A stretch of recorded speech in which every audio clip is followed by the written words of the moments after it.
Okay, welcome back to Drawing 1. I'm your professor, Vince Mancuso, and today I want to talk about how you create a custom palette. A palette that will allow you to systematically create all the needed tonal values that you require to create the illusion of 3D. Now, in photography, see here we have the tonal scale, and in photography, what's desirable is to achieve as many tones as you can within the scale, right?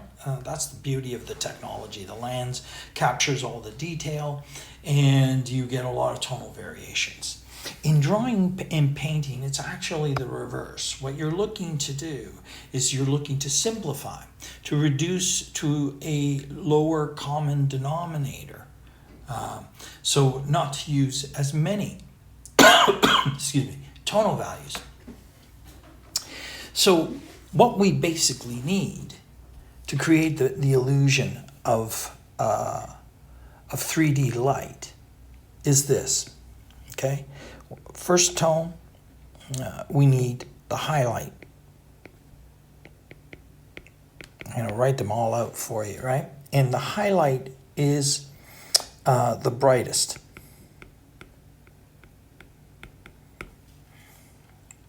Then 2, we need a light tone. And then 3, we need a shadow.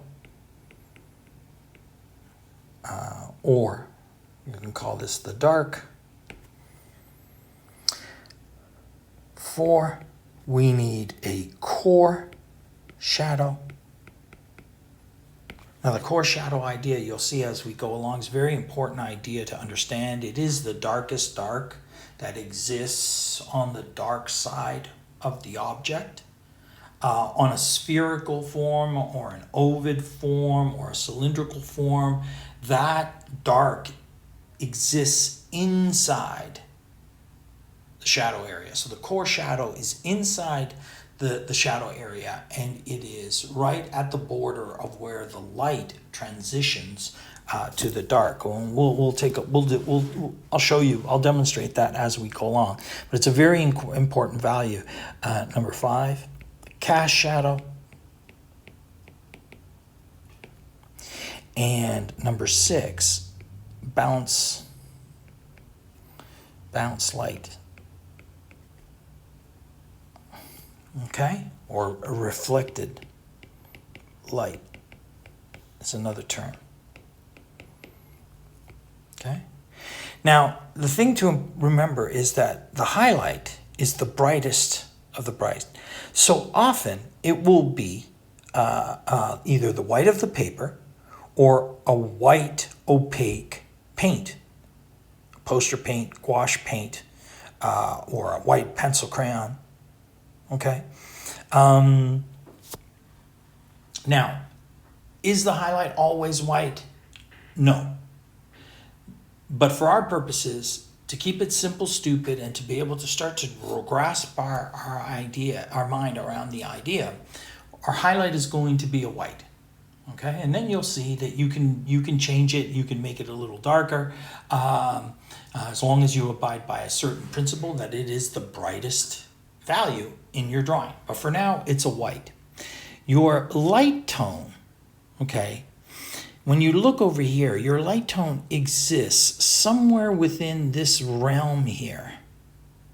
Okay, you know, from 10 to about 40, these are all light. Okay, and from about 50 to about 70, although I don't like to go that far, you know, I never go any more than sort of 50, 60.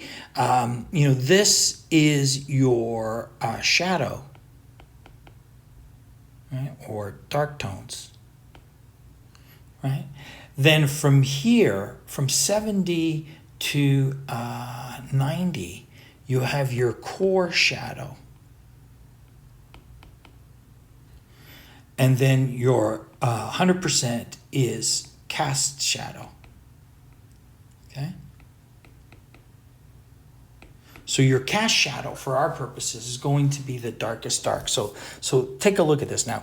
Now, here you have a lot of choices, and you need just to pick one. Okay, now this is very important. What you pick is going to affect what your drawing is going to look like. So the decisions you make in establishing your palette, okay, because we only have 4 big markers, right, that we're going to use the whole time, and it's going to be a light tone, a shadow tone, a core shadow, and a cast shadow. Those are going to be the 4 markers that you need. Your fine liners are there to be non-bleed detailers, and your pencil crayons, right, and your gouache paint, or your poster paint, or your whiteout paint, that's going to be your highlight. So highlights are always going to be white. Okay? So I'm just going to make a little cube here with a white highlight. For me, okay, I have about 4 choices here, and what I want is something that's going to give me a lot of contrast. Okay, so I'm going to go here with a 30. I'm going to use the 30, and I'm going to make that my light tone. Okay, now the reason why I pick a 30, look, this is very important. Because if I go to put a highlight on the light, right, I want it to pop. Okay? You know, you want that highlight. You want that highlight. You know, highlight must pop when it sits on your light tone. Okay? If it doesn't, you're going to get something like this, okay? And some people, you know, now if this is what you want, it's okay, okay? But I don't like it. I don't prefer this, okay? If you use like a 10%, or you use something even less gray, and then, you know, you put your highlight on there, you see? It just doesn't pop as much as that. You see, it's almost disappearing. There's a softness there. Now, that might be desirable to some people. Okay, you're the artist. You decide. The choices that you make will dictate the look of your work. For me, I prefer the higher contrast. I want my light tone to be deep enough so that the highlight pops. Sometimes I would even go as far as, check it out, I would use a 40% gray for my light tone. All right, so I would oscillate between these two. Okay, but for now, I'm picking my 30. Okay, so in the shadow dark areas, I'm going to now jump down to, I would say a 60% is going to be my shadow area. So I'm going to take this 60% tone, okay? This is going to be here my shadow, right? And you can see that when I put the light tone, right, it makes a nice contrast between the two, and it gives me the physical modeling that I need. And then for my inner core shadow, I am going to use my core shadow. I'm going to use this 80. Okay, now look at the way that looks. See how that has a nice transition? It's almost like a series of steps that have gone from 30 to 60 to 80. And it kind of feels like a nice transition, okay? This is what you're after. You want a transition from light to dark to core shadow to cast shadow to move fluidly. Look at what happens when I add my black in that mix, right? I get a nice range, right? A nice flow, right? Let's look at it like from this point of view. Look, there's my light tone. There's my dark tone. There's the core shadow. And there is the cast shadow. Right? And in my case, right, it was, let's recap here, 30% gray, 60% gray, 80% gray, and 100% black. There are my 4 markers. The black marker, the big fat black marker that you're going to need a cast shadow black tone. Then within that, you're going to need a light tone that is dark enough to allow your highlight to pop. And then you're going to create a core shadow that is dark enough to make the form appear to start to turn into the shadows and flow smoothly from your light shadow, core shadow, cast shadow. Now that I have my palette selected, right, this is what I'm going to use to do all the drawings in drawing 1. Okay, so let's take a look at how I would use that. I'm going to get here. I'm going to now isolate this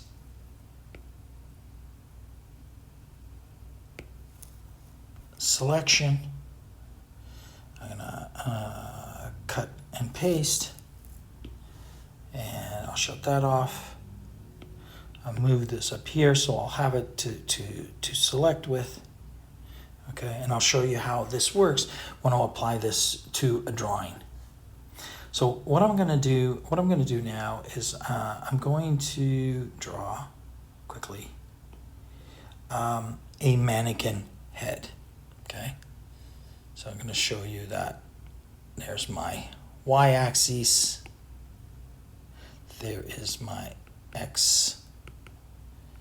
There is my z. A little 3/4 view. Okay, I'm going to establish my radius. I'm going to establish a radius this way. Okay. And I'm going to draw my first half circle. Then the half circle going to the back. From the z axis, the depth, I'm going to go to the y, to the north. Come back around. I'm going to do the same thing on the x to the y, back to the x. Okay, I'm going to put a circumference. Let me just change the color on that circumference so that you can see it. I'm going to put a circumference around it like so. Okay, I'm going to come in. I'm going to slice because the side of the head has to be flattened. Okay, to make a humanoid mannequin. There's my side of my head, there's my brow, this is going to be the front of the face. I bring the facial mask down. Okay, it is parallel to the center line, right? This has to be parallel to here. I turn around and I start to establish the brow, the angle of the eye canopies. Bring my jawline down. Establish my hairline. The hair, where do you find the hairline? The hairline is the moment on the spherical form that you go from the front to the top, right where that transition is. Okay, you feel it. You know it'll be a little different for some of us, right? We'll make a different choice, but there's a definitive moment where the front of the forehead becomes the top or the crown of the head. At that point there, that's your hairline. You establish this unit of measure, this height. You use this exact same distance and you establish the nose and you establish the chin. All right, I build out a basic prism or shoebox for my base of my chin and I connect it to my jaw. My high cheekbone comes from back here in the side of the head where the x-axis comes through on the horizontal ellipse, and I draw through there to the top of the chin like that, and I come across like so on the other side. My nose is a right angle triangle. It is wider at the base, to the front. It's basically a right angle triangle that now bridges itself under the eyebrow, like so. The mouth comes in the middle between the base of the nose and the base of the chin, and it is basically a six-sided octagon. It does this, okay? Half of it is buried behind the head or behind the facial mask. The other half is in front of it. My eye canopy is like this. My hairline comes to this line, which you can find at the corner of where the brow turns downward to create the angled canopy. This is where the hair is parted on the human mannequin. See how all of these divisions are absolutely creatable accurately, right? With the knowledge of the X and Y, Z axes and being able to construct the basic principles that make a human head a human head. And by joining a sphere and a prism together, I can create an accurate depiction of a human head. I'm just going to blow this up a little bit. There we go. All right. So now I'm going to select new layer because I'm going to paint on top of here. And I'm going to show you how I'm going to actually create a three-dimensional illusion with a highlight and some reflected light onto this basic mannequin head with my main 4 tonal values, my 30%, light, 60% dark, 80% coarse shadow, and 100% cast shadow. Now, when you do this, I always recommend that you put in one tone at a time, and then you start blending and manipulating. Okay, and it it doesn't matter. Like you can start with the light tone. You can start with the dark tone. Sometimes people find it easier to start with the dark tone because they can block out where the shadow transitions. So let me do that way. I'm going to start with the dark tone, and my light is going to come here to the front of the face. Okay, so that fundamentally what the light is going to do, it's going to be like a wall of light that is going to hit everything on the frontal plane, and everything that's on the side is going to be in the shadow. It's actually going to hit a bit of the top of the head and the front of the head. This is the standard sort of elevated aerial light source, like a light bulb in a room, or street light, or the sun. Okay, so let me just now erase this. And this is really cool. You'll see here. So I know that everything that's facing the light, okay, is going to be my light tone. So everything that's opposite to it or opposing it is going to be my mid-tone. Okay, so I'm going to take that now and I'm going to color the mid-tone value or the dark tone, okay, everywhere that I think is opposite or turning away from the light. Okay, let's here the bottom of the chin, here the mouth, right? The undershadow of the nose, here the side of the nose. Okay, a little tonal thing. The canopy of the eyes. Okay, and I'm being very aggressive here. Okay, so I'm working quickly. This is the speed that I want you guys to work, right? You work quickly. And what I'm going to do here is I'm going to actually put a little bit of this gray tone in here, and I'm just going to blend it out, right, to give it that feel. I'm gonna put a little bit of that midtone just here at the base, give this guy a bit of a Neanderthal brow. I'm going to tuck in a little shadow under the chin over there. This side of the mouth here gets that shadow, okay? So I've blocked in all of my midtone, right? Now I'm gonna take my light and I'm gonna just switch this over to my pencil chalk, and I'm going to apply the light tones. And I'm going to, you know, I'm saying, okay, look, I've established where the light tone is.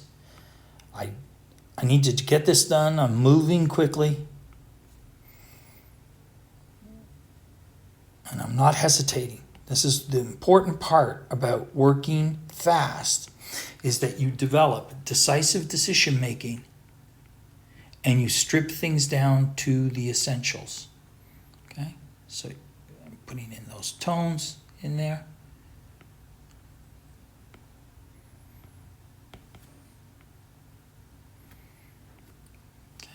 Let's get some of that mid-tone and eliminate some of these white areas.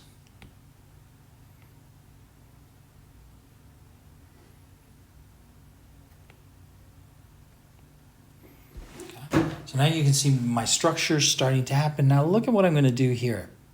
I am going to take this limestone pencil, and I'm going to soften the outer edges here, just to create a transition. Now, often people think when things have to blend, that they sort of gradually blend from the side right across. That is not the case. The blend or the transition has to happen right at the border of where the light meets the shadow, okay? So this is what I'm doing right now. I'm just softening the edges, right? And bringing just a little nuance, right? That's what will make things look a little bit more sort of realistic, naturalistic. I'm gonna do that now. I'm gonna go back and do that a little bit with the light tone.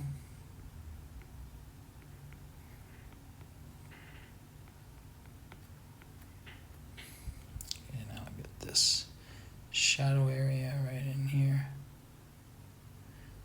the dark tone. Okay.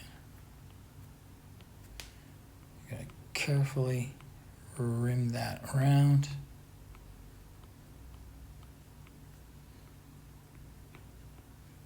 Let's get that feel, that rotation. And that's looking pretty good. Soften and get rid of that edge. Now I'm going to get my core shadow. And look at where I place this, okay? It's so important here. I'm coming right in, just inside, right to the border. Okay? This is where your core shadow is placed. Okay? Right in here. Getting a little bit here on the side of the eyes.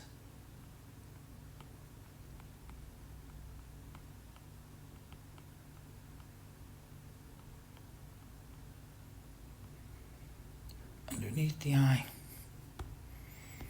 I'll blow this up for you so you can see it. Come in underneath the eye over here. In the canopy. Right. Remember, this does have like a bit of a kind of a frontal light here on the under. It's got a frontal light with the eyeball.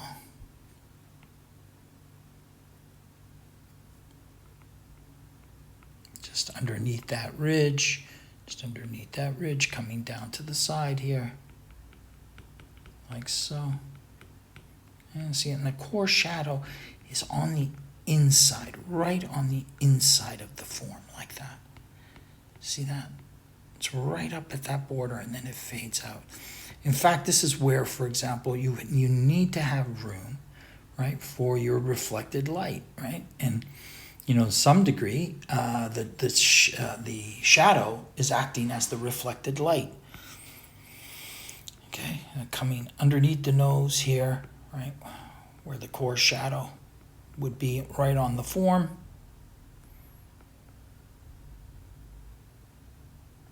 Okay, the ball tip here as it starts to turn around, come up on the nasal bridge, like that.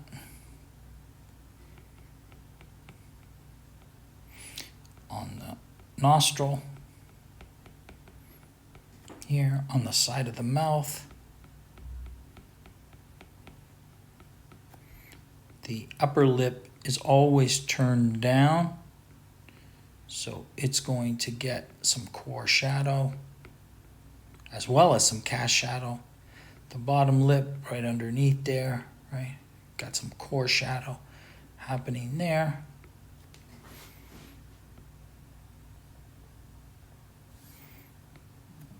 I'm gonna just rim the core shadow just on the outer edge of the head. Right? This brings this sort of the shadow turn just to the outer edge.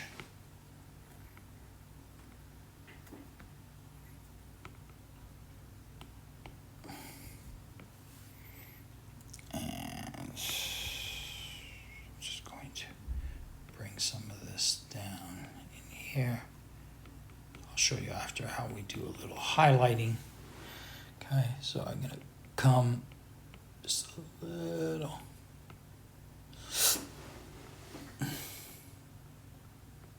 Like that. Okay, so very quickly. And now I'm going to put in the cast shadow. Okay, so I'm going to just beef that up a little bit. So cast shadow is now, the light is going to come and it's going to cast a shadow in behind here. Okay, it's cast shadow qualities, right here at the base of the lip, right? Okay, there's going to be a cast shadow, and anything that goes deep.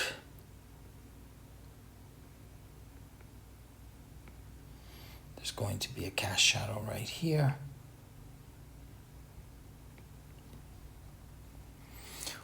One in behind in here. You're even going to have some cast shadow in the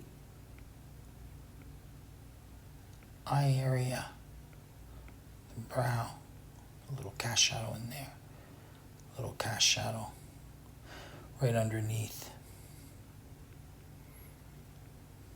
the eyelid where the eye connects.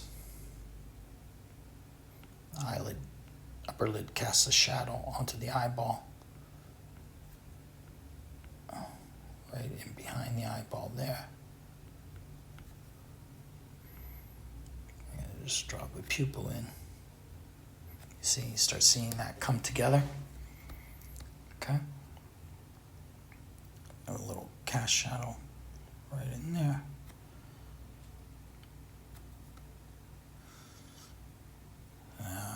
Now, you could have a little right in there.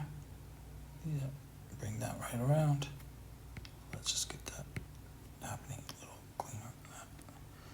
Go like that.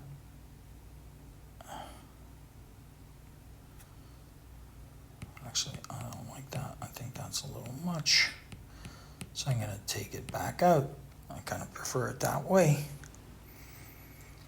Okay, and so now I've utilized my four main tones. Now I'm going to put my highlights. Okay, look at what I do here.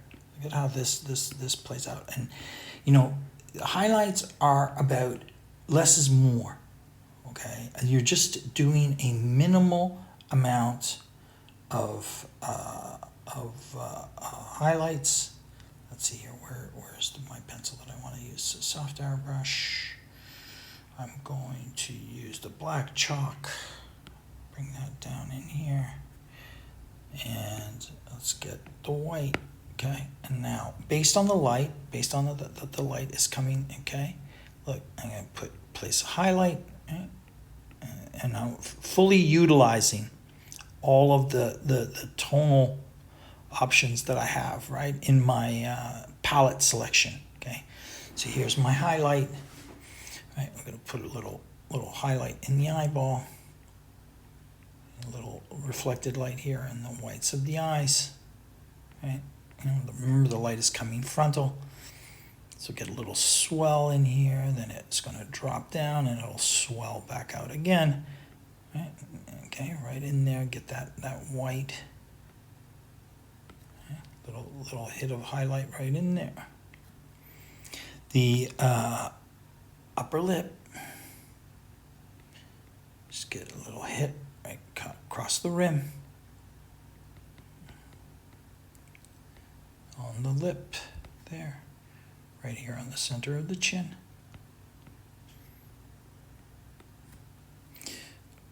On the high point of the brow, tapering off.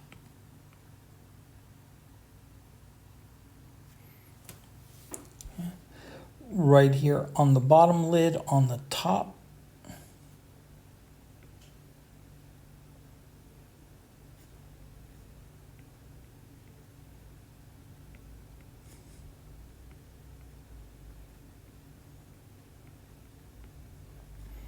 Into the tear duct, little highlight right in where the eye socket connects, okay, and you can see now how all of this starts to really make, here on the cheekbones, on the upper side that's facing directly into the light, okay, this whole section in here, let's just get that a little bit more, there we go, a little bit more finesse.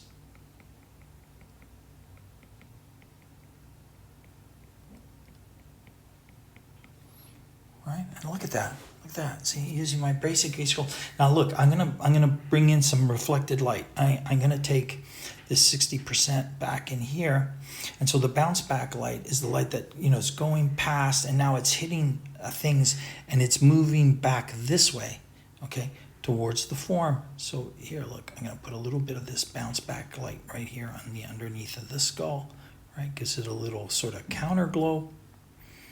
Right here on the jawline.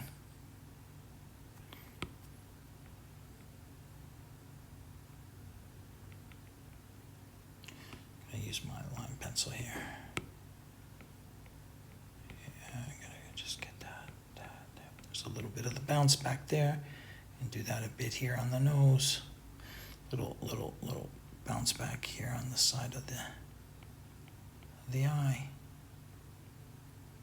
On the bridge of the nose there, right? Look at how that comes together. You see that reflected light now doing its thing?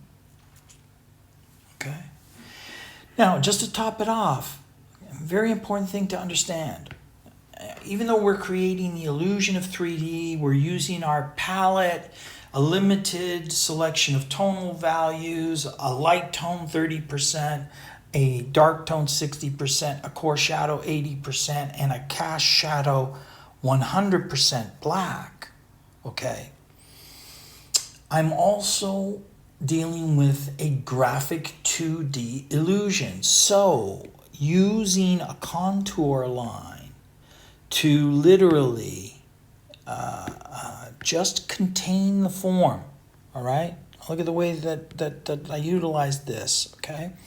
I'm just kind of drawing this quickly, right? And I'm just containing it, right, with a shadow black line, okay, just to tighten up the details and make it pop.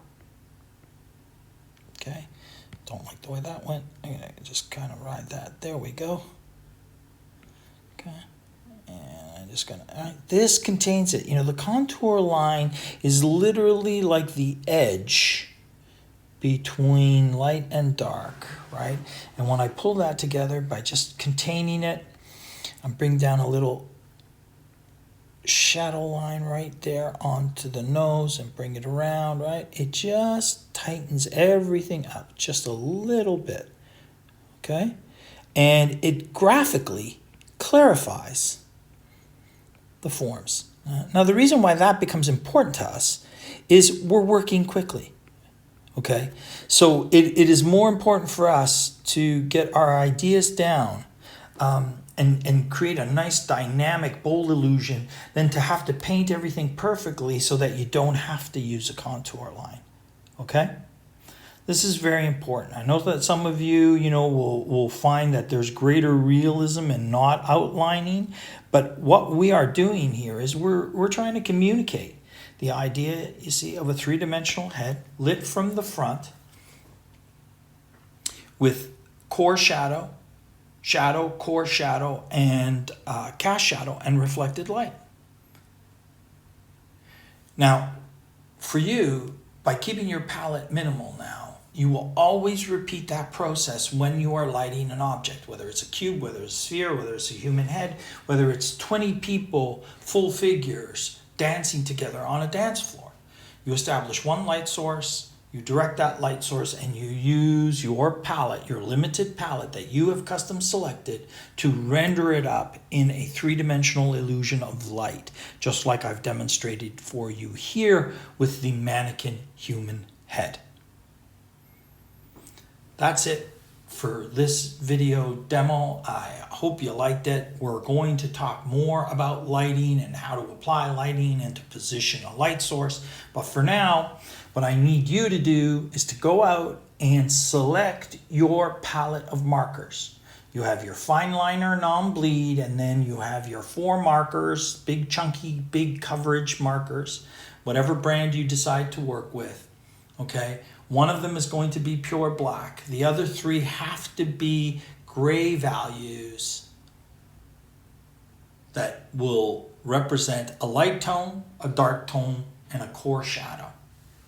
Okay, choice is yours, whether you decide to use cool grays, whether you decide to use warm grays, doesn't matter, right? As long as you abide by the principle of steps of gradation and cover those key elements. What are you going to use to apply your highlights? What are you going to use for your light tone? What are you going to use for your shadow? What are you going to use for your core shadow? What are you going to use for your cast shadow, right? 100% black is your cast shadow, highlights are white, right? You make a selection, that's going to dictate the look of your drawings, right? And you will be able to rely on that process for the rest of the exercises. Have fun. Get your palettes together and be ready to start drawing fast. Remember, speed is God. Ciao for now.